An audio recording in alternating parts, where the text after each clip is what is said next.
what would you say, like, is there a process for people to gain more self-awareness? And then what are, from a behavioral, just human behavior level, what are things that trip up the average person? The first answer, I mean, I'm a huge fan of the book Thinking Fast and Slow. I don't know if you've read it. Yeah, it's a great book because for me, it's got a really close pattern connection again to what I studied. So just understanding System 1 and System 2, if anyone watching hasn't read it, I highly recommend it. Just being able to differentiate between System 1 and System 2, as Daniel Kahneman calls it, in the Vedic philosophy would be called differentiating between the mind and the intelligence. Knowing how to differentiate the voices in your head is the first level of self-awareness. So break down what System 1 and System 2 are. Absolutely. So System 1 is your initial response to anything that happens. It's a stop that I can't really say. So if you say something I don't like, my System 1 naturally would be a face that I pull that I'm like, I don't agree with that. That's an understanding of what System 1 is. It's your initial default reaction in the moment. That can be positive often. For example, if someone pulls out a knife, you feel scared and you run. That's System 1. That's a good thing. It's safe for you. But also System 1 is someone says something that hurts your ego and you start defending yourself immediately. That's a negative of System 1. That we would refer to as the mind. It's built up of conditioning. Those responses are conditioned. Those default elements are all there because of habit and continuous practice. The System 2 is more like the intelligence. What I would say is more like the parent. If you can consider System 1 to be more like a child, System 2 is more like a parent. It looks more at the long term. It looks more at the bigger picture. It processes that default reaction through a set of checking and metrics to decide whether that's true. The child is the one that wants everything right away, impatient, quickly responding, straight away reacting when it doesn't get what it wants. The intelligent parent, a good one, knows what the child wants and needs and what's better for it in the long term.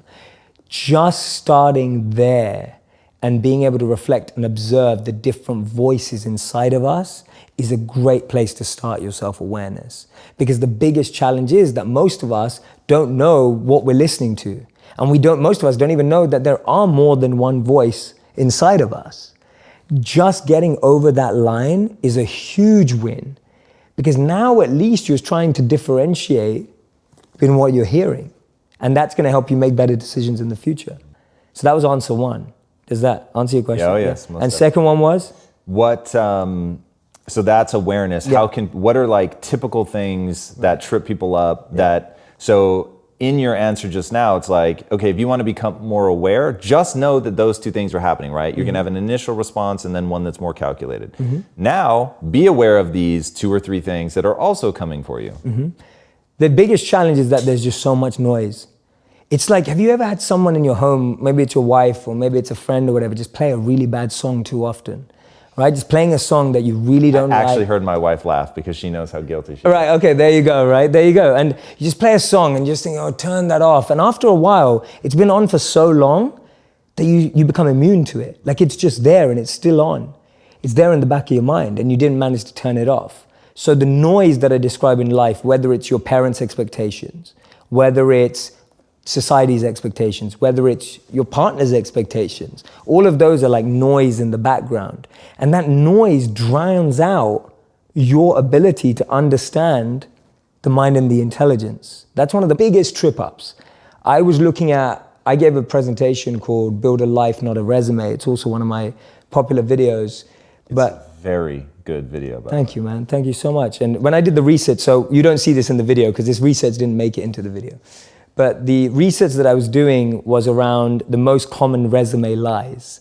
The truth is, over 40 to 50% of us lie on our resumes. Yeah, if you don't, you're missing an opportunity. I'll just say that. Yeah, there you go, right? So, and I started to dig deeper and I was looking at, a lot of people lie about their dates of employment. So instead of 3 days, it's now 3 months, whatever it may be. Now, I dug deeper and I wanted to meet some of these people and speak to people. And so I spoke to people who lie on their resumes, and we know that at least 40 to 50% tell us they do.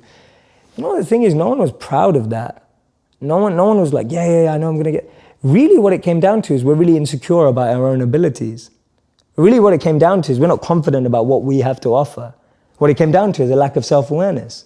What it came down to is a lack of understanding. What am I good at? What am I passionate about? What am I bringing to the table? That's what people were really worried about.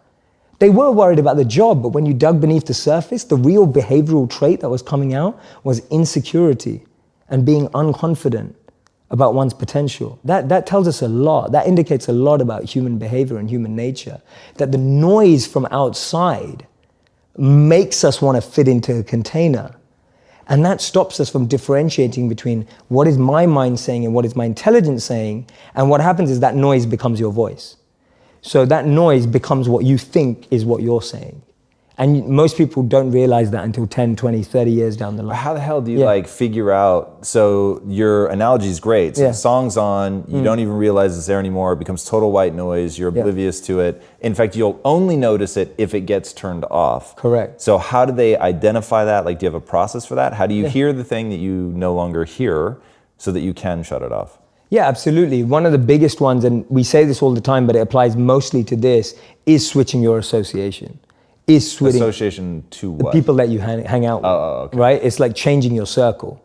Because if you're only hearing the same thing from that circle, the only way to turn it off without you having to do mass amounts of reflection is changing your circle, where you start hearing.